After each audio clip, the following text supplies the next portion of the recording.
Hey everybody, welcome back to the channel and welcome to episode 16 of project LS400. So it's been a while since I last worked on a car. I had a lot on my plate work-wise and health-wise. I had to get that out of the way. I won't bore you with that. But I have some fun things planned for this episode. First, if you've been following the channel and the update I did in September about a month ago, you may know that I received a package. So on one day in December I got this package via FedEx from China and I wasn't sure what it was about. It had my name on it and not the missus, so apparently I ordered something which I completely forgot about and then it came as a surprise, but this is in here. It's a brand new power steering pump for my LS400. I've been looking all over for used and refurbished parts, but I couldn't find it and they were also very expensive.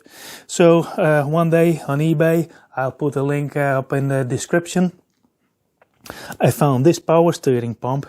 Now apparently it isn't OEM quality and well, the castings and all aren't that super nice, but it's better than a leaking and whining power steering pump, I figured. So I want to put this in the car in this episode.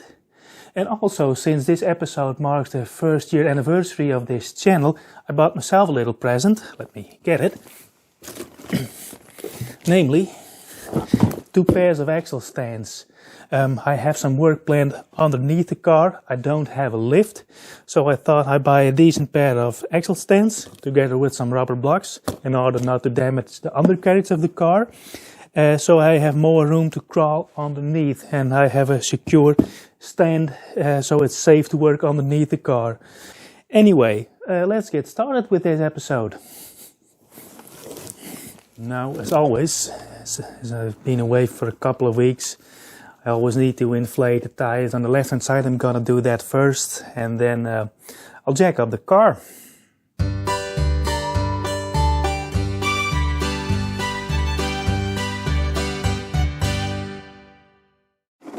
Let's get a knife.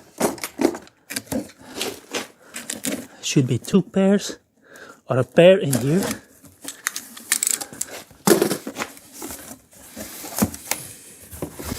And there is.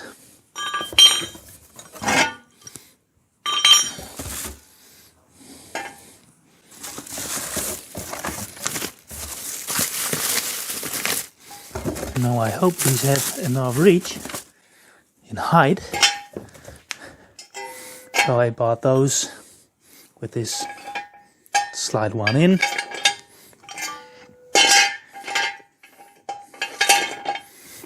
Now you can adjust them in small increments to a relative high height, and the benefit of this is once you have the weight off, you just pull this and they drop down and you can get them away from underneath the car. That's the reason I chose these. Now, and those rubber blocks, I want to fit in between this way or that way. So usually you have those lifting points on the pinch welds, and I don't want to bend those pinch welds over. And I'm going to use the jacking up points as specified in the workshop manual. And I did the same on my previous LS400, and I used this, and you can have a lot of weight on those rubber blocks without damaging the undercarriage or the bottom of the car.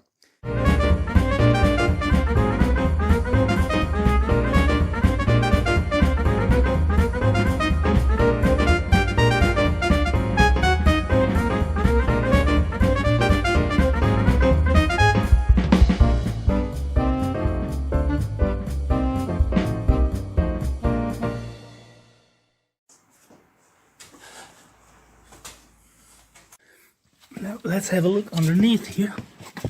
My watch fell off. There it is.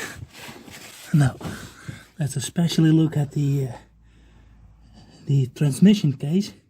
It's very sweaty and leaky.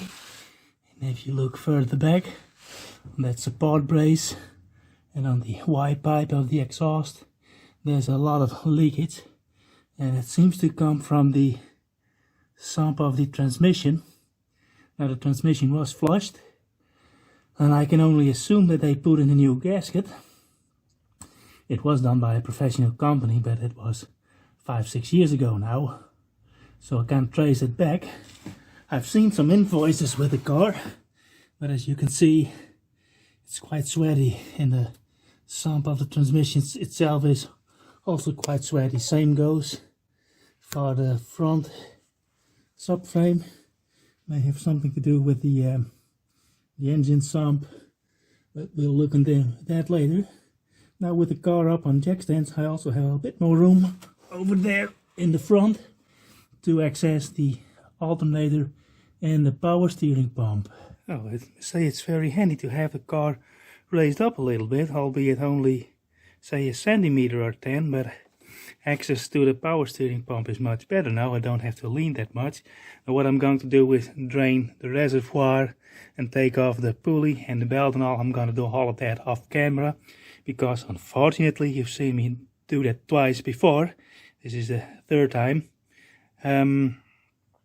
Let's try movie magic.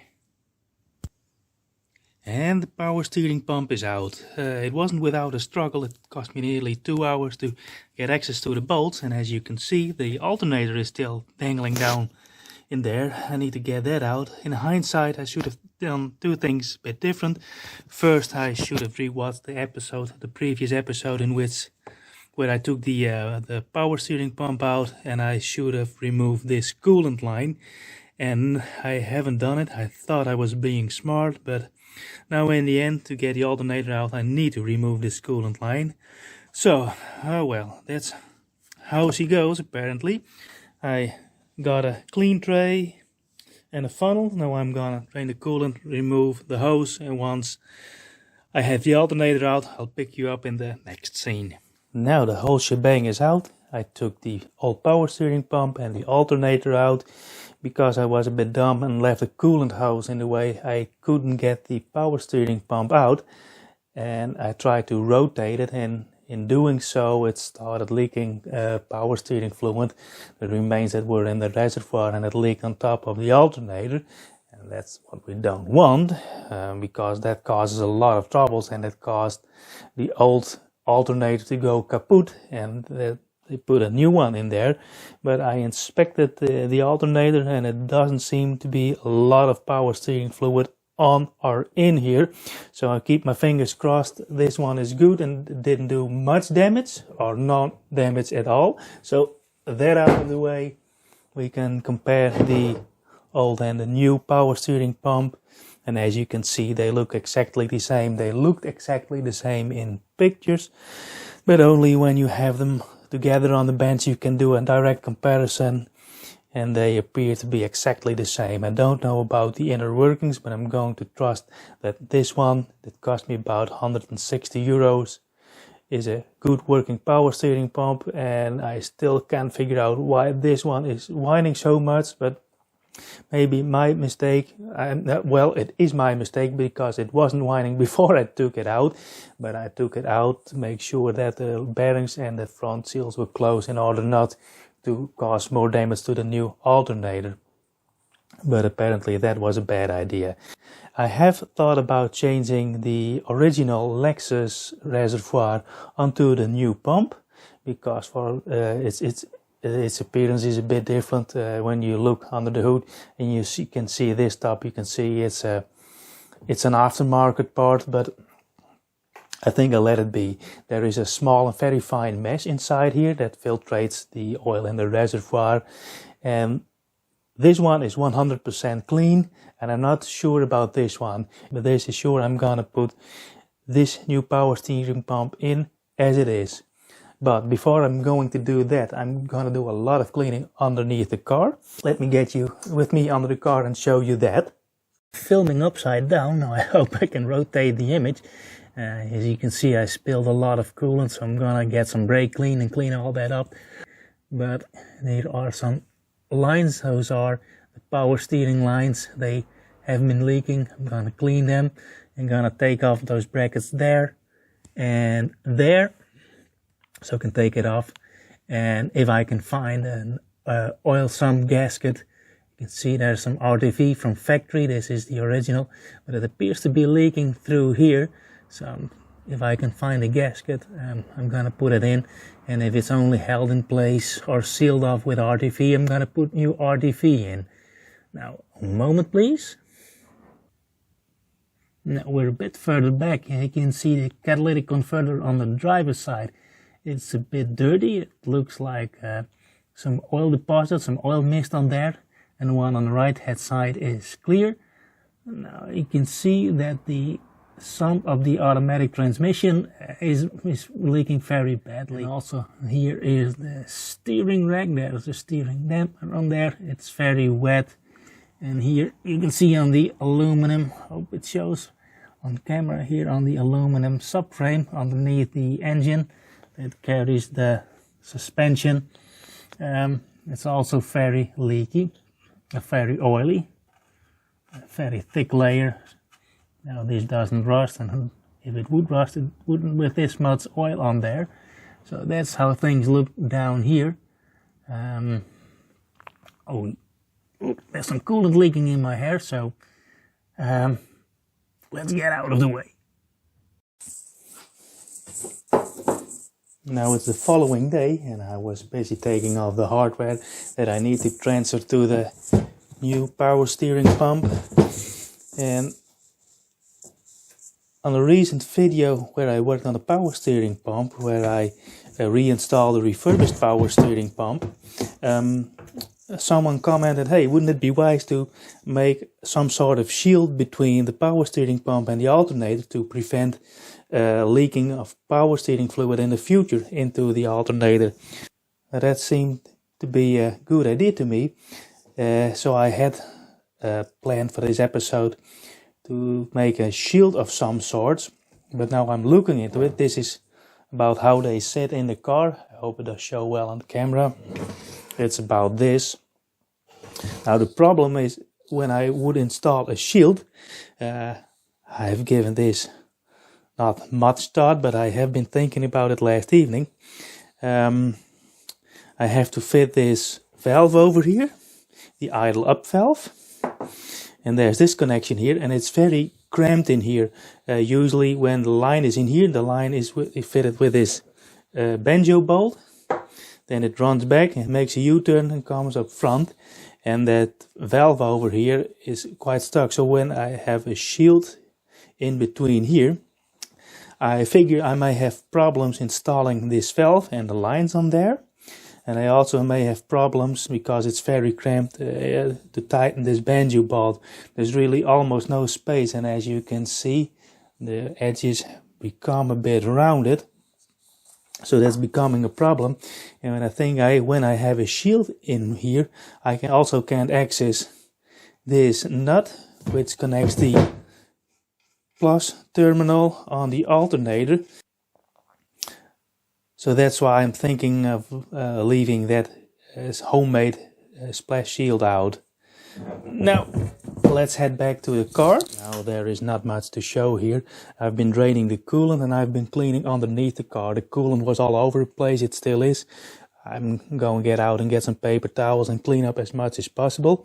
I have been thinking of dropping the oil pan and look on the inside, because I thought it was leaking, but apparently the oil sump itself isn't leaking, and also the front main seal and the rear main seal don't appear to be leaking. Now the engine oil is currently draining.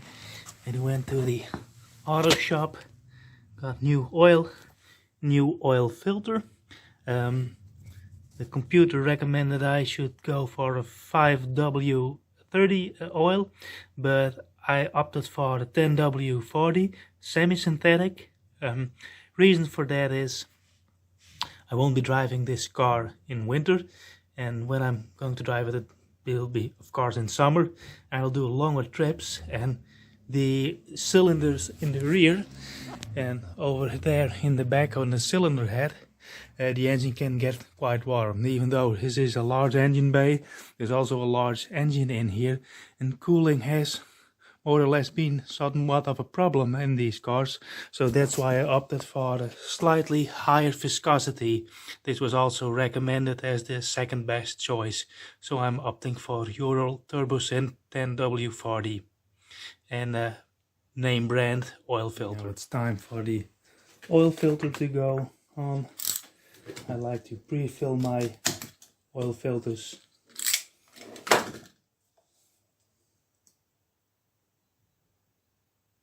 I noticed that this new filter is substantial amount smaller than this, but this is also recommended by the manufacturer. In fact, this is a more expensive filter than the one came out. I found the old one, it was an AMC type filter.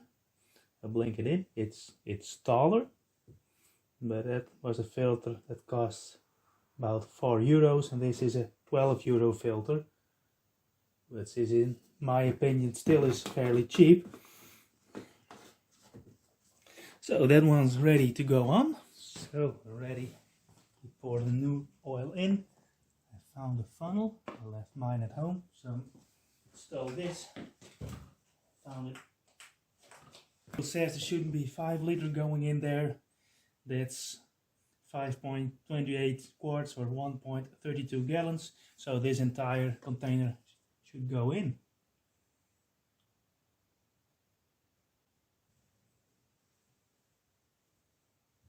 Now for the last drops. Gonna do our first measurement with a dipstick. There's still oil running from this cylinder head towards the sump. We should have some kind of reading now on the dipstick. It's nice. It's 3/4 on this grid. So that's good. Remove my funnel. Don't forget the filler cap. That's out of the way. Now I want to button up the engine by installing the alternator and the power steering pump. Well folks, the new power steering pump is in. Now I'm in the process of connecting those two lines for the idle up circuit. The valve is down below there.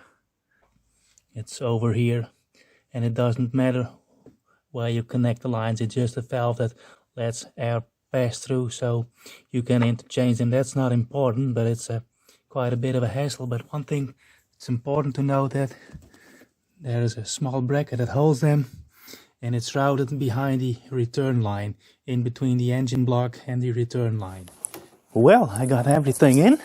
I didn't put the pulley on yet. I'm gonna explain that later. What I did do, however, is take the air filter, the air intake line out. That's one thing I also should have done before I started working on here. So now it's just a matter of getting the air filter housing back in place. Now I'm currently undecided what to do next. I have to fill the system, I have to bleed the system. Now if I start the car and have the pump running, it immediately drains the reservoir, and it will start cavitating again, because there isn't anything coming in from the return line. And what I also need to do, when I drain the system, I drained it twice. There was a mixture of old ATF coming out, because the system doesn't have a special power steering fluid. It uses the same ATF as the automatic transmission. So I'm gonna buy some new stuff. Each time I drained the system, it came out cleaner and cleaner. So I have the idea that the system has been flushed during my previous attempts to bleed the system. So it's coming out clean and clean. And when the old power steering pump on my workbench tipped over, the fluid came out, almost had the same color as new ATF. But I have to pick up a quart, maybe 2 quarts. 2 liters of ATF. So, well, standing here talking, no work gets done. So, let's get this over with. Always look out for the routing of this cable loom for the air volume meter. It can get jammed in between here, so happened to me twice. And when you untighten all these clamps and these bolts, it gets clamped in between the ABS lines, so it can do harm over there. We sure don't want to have that.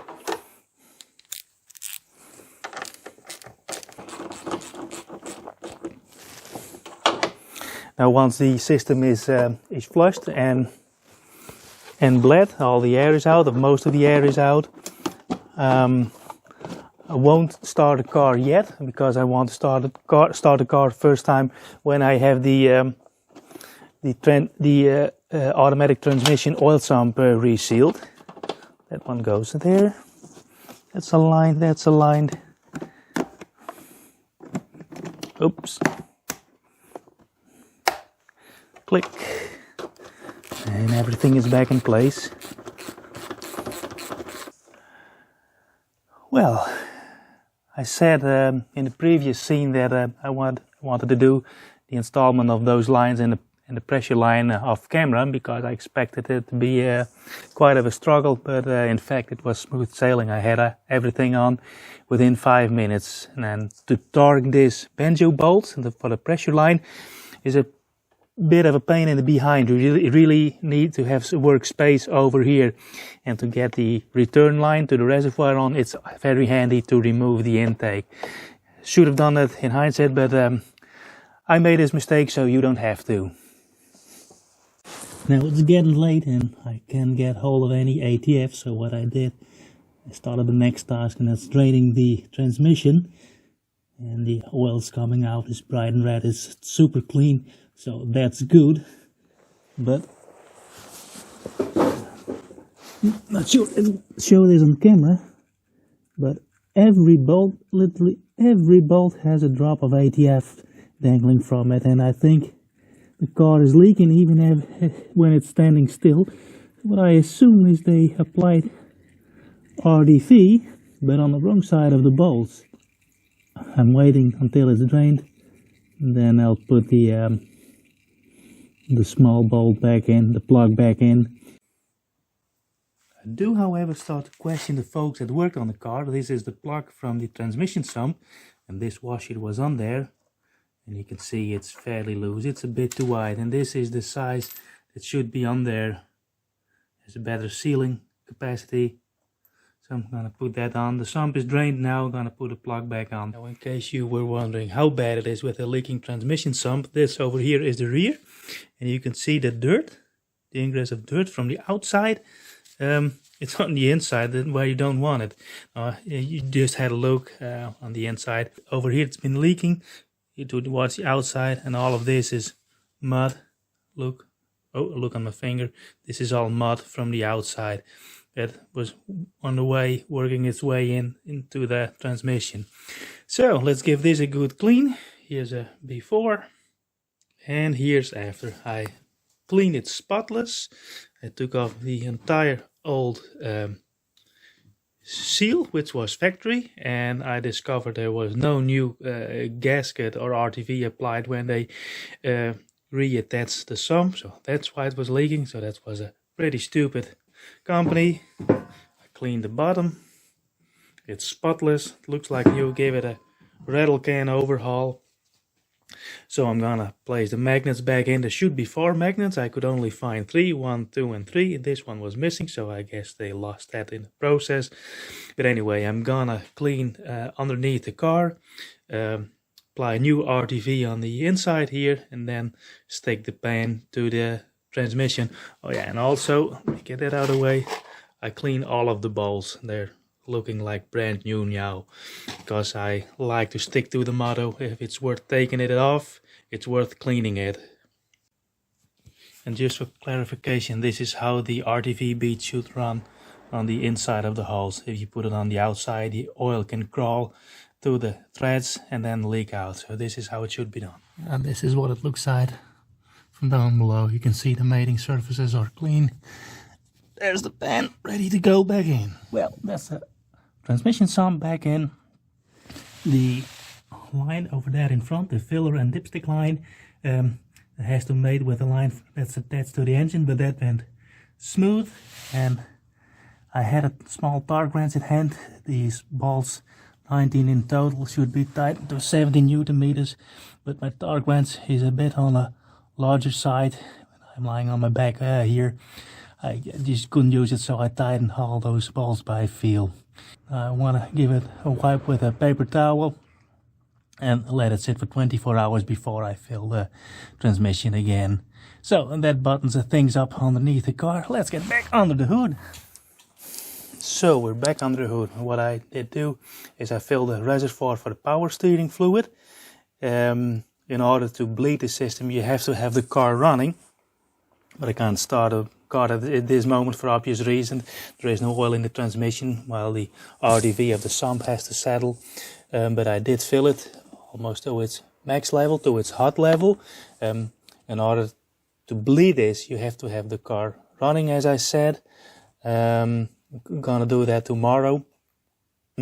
And for my esteemed viewer UT who asked about doing this job, if you want to do this yourself, remove this coolant line. Just first drain the coolant system, remove this line, remove the fan shroud so you have room to work here.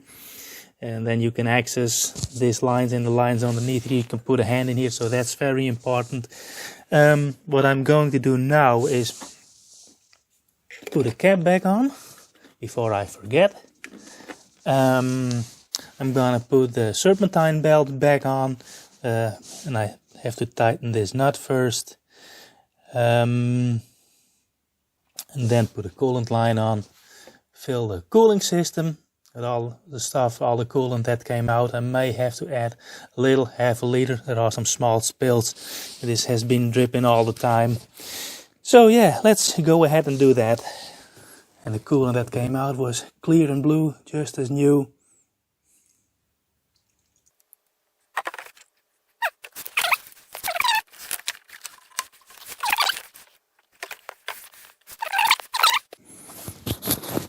Well, I managed to struggle.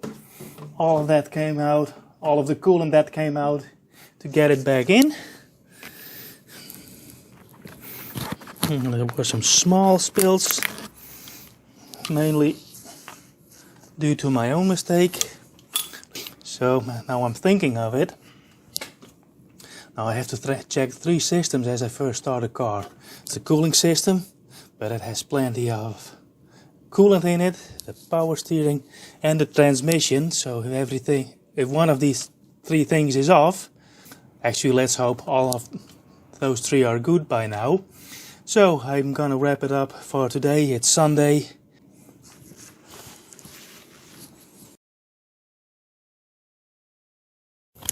It's the following day and the RDV has had over 28 hours to cure. So the only thing I need to do is to fill the system. And the problem is I have to fill it. Looked it up in the workshop manual. You have to fill the systems through the dipstick and fill line, which is fairly thin. So what I did, I hooked up my oil pump. I cleaned the lines the best that I could. And I want to try to pump it in. And the idea behind that is that this dipstick, the fill point is quite deep. Where I have my finger at the moment is the top of the fill line. So you need to have a small funnel and then pour it in. And me being me, it would end up in a huge spill. So I want to give this a try. I have a button here and I have my catch tray, my clean catch tray with the clean ADF that came out. And fun fact, I looked in the documentation map of the car that goes with the car, with the maintenance records, and the last maintenance was performed less than 3,000 kilometers ago, where they changed the engine oil filter and also flushed the transmission. So that was this ATF is brand new, and there was a remark on the invoice that said that the ATF level in the transmission was too low. So I hope the car didn't run for a long time with a too low level. If it ran with a too low level, maybe just a bit on the low side. Anyway, that being said, let's give this a try. Either this will be a huge success or a miserable failure. Whoa. And keep an eye on the outlet.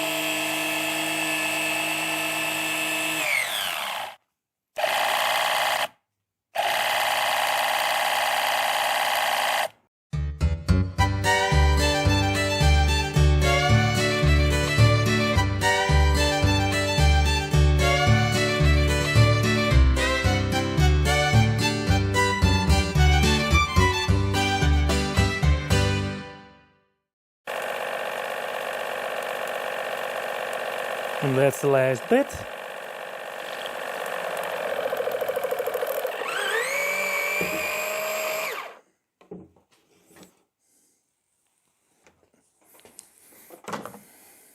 Get those off.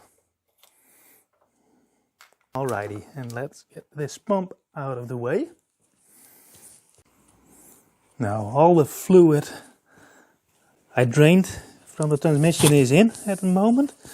As I said, I assume that I spilled a liter in the process. There was some left in the pan when I took it off. It was a small spill. It's always hard to guesstimate how much oil it is, because a small spill always looks very big. The idea that you at least spilled 5 liters only to find out it's less than half a liter. Let's see what kind of reading we get.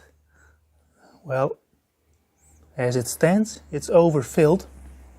It's hard to read because the entire transmission is emptied, so when I start a car it will suck up oil and the oil level immediately sinks. So that's why you gauge the transmission the oil level when the car is running.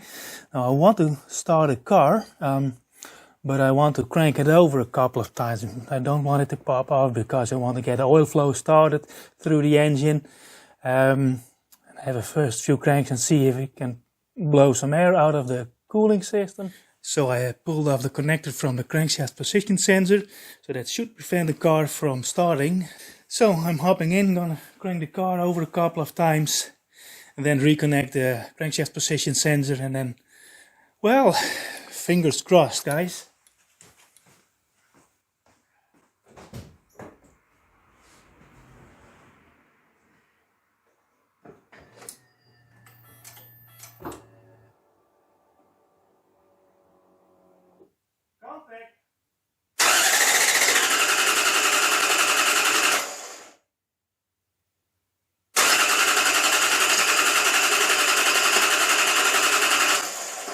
Okay guys, here we go. Got my work light in hand. I must admit I'm a bit nervous, but let's see how she goes.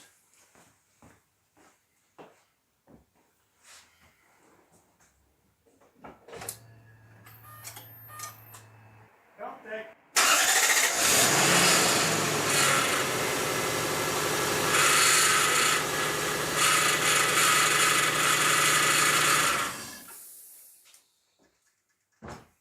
Put it out immediately. I can hear the power steering pump because it's running dry. I'm gonna have a quick look underneath the car. Well, there's foam in the power steering fluid reservoir, so that needs to breathe. And I checked the transmission fluid, and that's good on cold level at this moment, so that gives good hope. Now let's start the car, let it warm up, and check for leaks while it's running.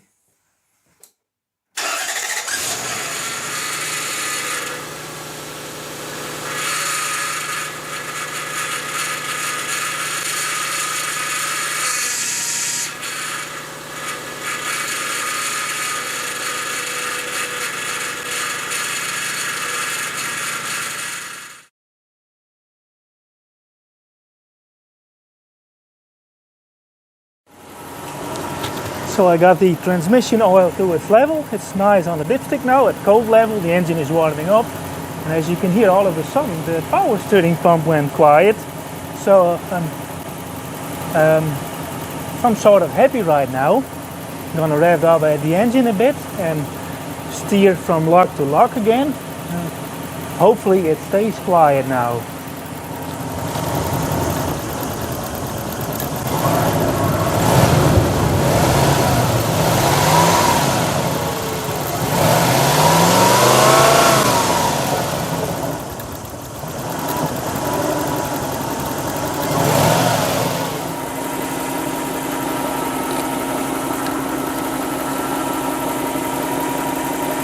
Need some extra. Add a little. That should be enough. Now I can see it swirl inside the reservoir. and we're at code level as it should be. Okay, well, that's some sort of relief right now. Let's get in the car and steer from lock to lock 2 or 3 times, see what happens.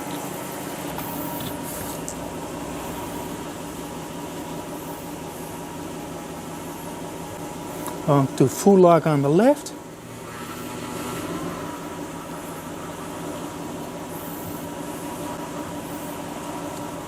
That's full lock on the right. I want to run the car through its gears, but it's currently up on jack stands, and drive axles are at full tilt on this full angle at the moment. So what I'm going to do is going to use a car jack to lift the axles up and to have some clearance from the ground in order not to have the wheels touch the ground and hop off to the jack stands and I'm running all over you. I'm gonna do that off camera and let you know what the end results are. The car in drive, disengage the brake,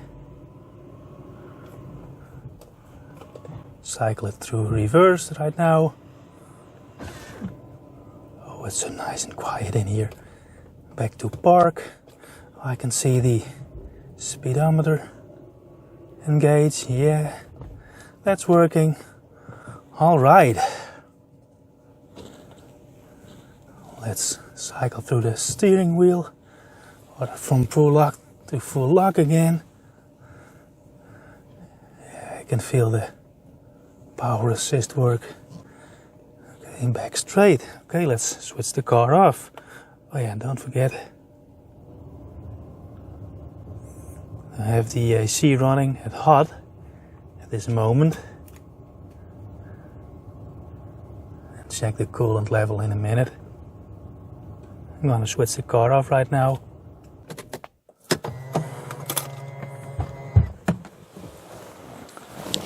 Oh, folks.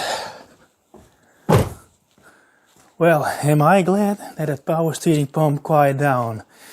I was gut-wrenched when it started whining again, but when I switched the camera off in between scenes to fill the transmission fluid, I started it again. It was quiet, and it stays quiet for now, so that's a big sigh of relief. So that thing is apparently not half bad. I can hear a slight whine, but I'm pretty sure all the power steering pumps do that because of the nature of the pump. Such a faint pump always can make a slight whining noise. But steering wheel works. The steering works fine. When I rotate the steering wheel, there are no hiccups. The movement is smooth. When it's on full lock and apply force, it starts to, you can hear it nag. It opens the idle up valve, so the engine speed increases, all of that works. I'm gonna let the car cool down now, have a final check for leaks, and see if I forgot something. I have to put a fence shroud back in. Well, folks, that wraps it up for this episode. I'm really glad that the power steering pump has become quiet and the new power steering pump seems to be working okay. So lesson learned is 1, you can buy a decent power steering pump from China on eBay. But 2, that's the most important rule.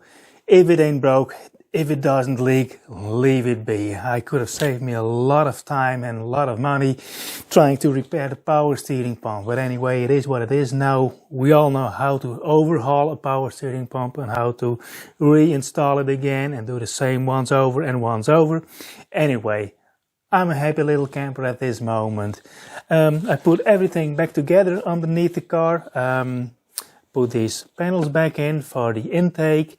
And all the time when I was working on the transmission, I had in the back of my mind if I need to refill the system or add new oil. I read something about the oil specification. There was a sticker somewhere under the hood in the engine compartment, but for the life of me I couldn't figure out where it was. And just this afternoon I found the invoice of the last repair, but it didn't specify the ATF. And Lexus was very specific back in the day on what type of ATF it needed. And nowadays there are multiple brands that supply a good ATF for this car. And when I was putting it back together, I only had to put 2 panels back in. And then I found that it's this sticker over here. And in the previous scene I said it was 3,000 kilometers ago when the transmission and the engine were last served, but it was 4,000 kilometers ago. I don't know a date, I don't know how many years back it is, but anyway, things are good now. Things are clean and not leaking underneath the car. I'm very happy with that. And while the car is still up on jack stands, I'm going to change the differential oil in the back. I'm gonna do that off camera. For now, I would like to thank you for watching and following me along. If you have any questions for me, any comments, anything, any positive feedback, let me know down below in the comments. Give me a like, maybe subscribe to the channel. New episodes are coming up soon. I'll try to put out a new episode every month. Also, I created a Buy Me a Coffee account, so if you want to help support the channel, help support me, you can buy me a coffee. I'll leave the link up in the description. For now, I would like to thank you for watching and see you on the next episode. Now we can finally close the hood for now. Bye bye.